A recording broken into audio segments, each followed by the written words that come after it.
लाडक्या बहिणींच्या खात्यामध्ये जमा होणार आहे। महिला आणि बालकल्याण मंत्री आदिती तटकरे यांनी ट्विट करत ही माहिती दिली आहे। निधी वितरण प्रक्रिया आजपासून सुरू होणार असल्याचं त्यांनी म्हटलेलं आहे। आणि त्यावेळेला त्यांनी पुरुषांच्या याच्यावर सुरू केलेलं होतं। नंतर स्वतःची स्वतंत्र अकाउंट आल्यानंतर त्यांनी ते अकाउंट बदलण्याचा सुद्धा प्रयत्न केला।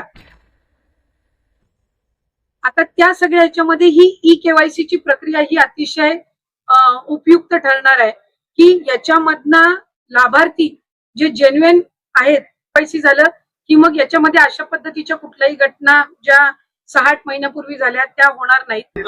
ई-केवायसी करणाऱ्या महिलांची संख्या किती महिलांची ई-केवायसी लाडकी बहीणमध्ये करण्याचं बाकी राहिलं?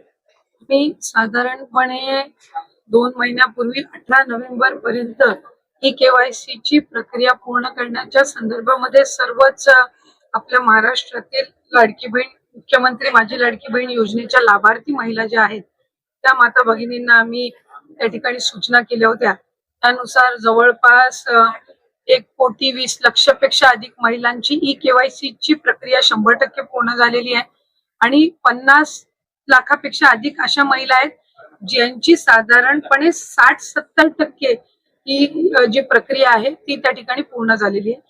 मधल्या कालावधीमध्ये अतिवृष्टी असेल, पूर परिस्थिती असेल, अवकाळी पाऊस असेल, म्हणजे मे महिन्याच्या पहिल्या आठवड्यामध्ये जो पाऊस सुरू झालेला आहे तो साधारणपर्यंत जवळपास 5 ते 10 नोव्हेंबर पर्यंत पाऊस सुरू होता।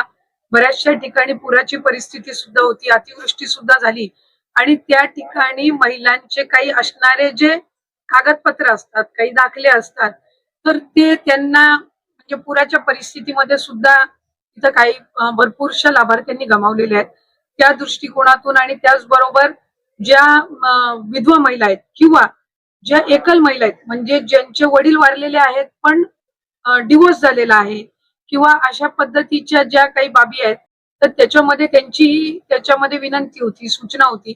मधल्या कालावधीमध्ये आदरणीय मुख्यमंत्री देवेंद्र फडणवीस साहेब, दोन्ही उपमुख्यमंत्री शिंदे साहेब आणि आदरणीय दादांच्याकडे सुद्धा त्या संदर्भातली चर्चा करण्यात आली आणि 31 डिसेंबर पर्यंत आपण ई-केवायसी करण्याची मुदत ही वाढवत आहोत।